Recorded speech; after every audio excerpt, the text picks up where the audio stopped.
Mad Max Fury Road is a 2015 Australian post-apocalyptic action film co-written, co-produced and directed by George Miller. Miller collaborated with Brendan McCarthy and Nico Lathoris on the screenplay.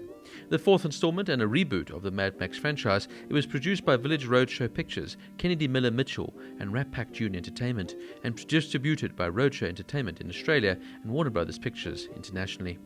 The film stars Tom Hardy, Charlize Theron with Nicholas Hoult, Hugh Keys-Byrne, Rosie Huntington-Whiteley, Riley Keough, Zoe Kravitz, Abby Lee and Courtney Eaton in supporting roles.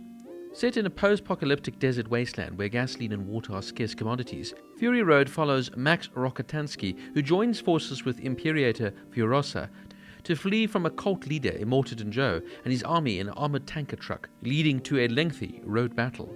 Miller came up with the idea for Fury Road in 1987. However, the film was in development hell for many years, with pre-production starting in 1998.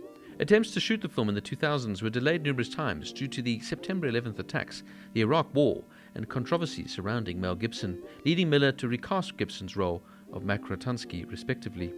Miller decided to pursue the film again in 2007 after the release of the animated comedy Happy Feet. In 2009, Miller announced that the filming would begin in early 2011.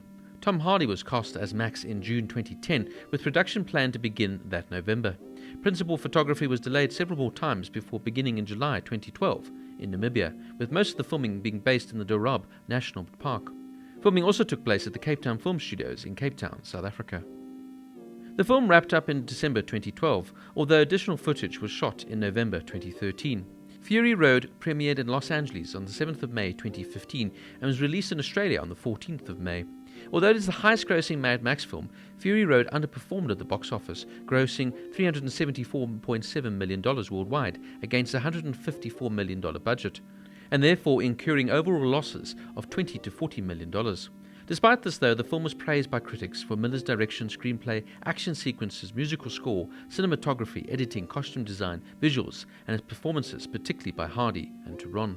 Considered one of the greatest action films of all time and one of the best films of the 2010s, Fury Road received numerous accolades with 10 Academy Award nominations at the 88th Academy Awards, including Best Picture and Best Director, and won most awards of the ceremony with 6 awards for Best Costume Design, Best Production Design, Best Makeup and Hairstyling, Best Film Editing, Best Sound Editing, and Best Sound Mixing. After a pay dispute between Warner Brothers and Miller delayed early efforts to produce a follow-up project, a prequel, Furiosa, is set to be released on the 24th of May 2024, with Miller returning as a writer and director. I found this film to be an absolute visual masterpiece. Intense from start to finish, this epic is spellbinding, and the action will leave you breathless throughout its 2-hour running time. The action is exhilarating, and there's a surprising amount of narrative heft as well. And this Fury Road really adds perfectly to George Miller's post-apocalyptic franchise. Perfectly. The film is set, of course, in a dystopian future, which isn't that so far-fetched in many ways, as water becomes now the most precious resource, something that could easily happen in our own futures, as we take it for granted at times. For me, one of the key elements in this film is the story of survival and the retention of humanity in the face of apocalyptic events. This is a theme that has been carried over throughout the previous installments of the series. It also highlights issues of ecological collapse and moral decadence. And for me, the theme of humanity is illustrated by Max, who begins the film as a survivor haunted by visions of deceased people, and then recovers his former dignity by partnering and helping Furiosa. The actors are on point in this one, but particularly the standout performance here was from Charlize Theron, who I really felt played this role with a lot of effect.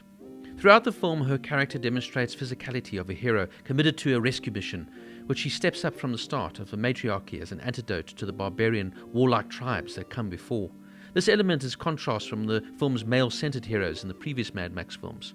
Women studies scholars have actually praised the dominant role taken by Furiosa, and even disability studies scholars have commended its positive, non-stigmatizing portrayals of physical and psychological disabilities.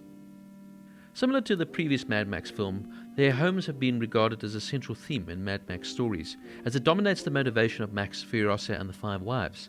Max's home was destroyed, Furiosa was taken from her home, and the wives are in search of a new home to raise their children. The unity of these characters also harnesses a concern for family, a common theme within Miller's films, including Happy Feet and Babe.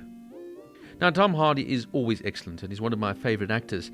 And this is not a standout dialogue-driven movie, but his intensity and physicality that he brings to the role adds perfectly as Max.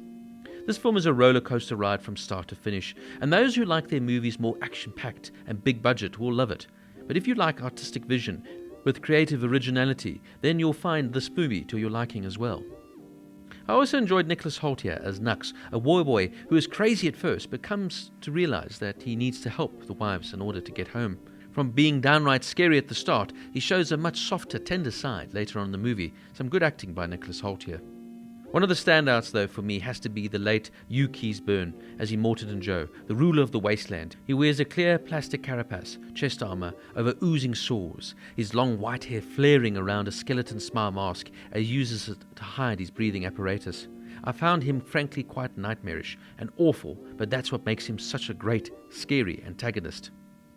Unfortunately, Keays-Byrne died on the 2nd of December 2020 at the age of 73. This would actually be his last ever film role.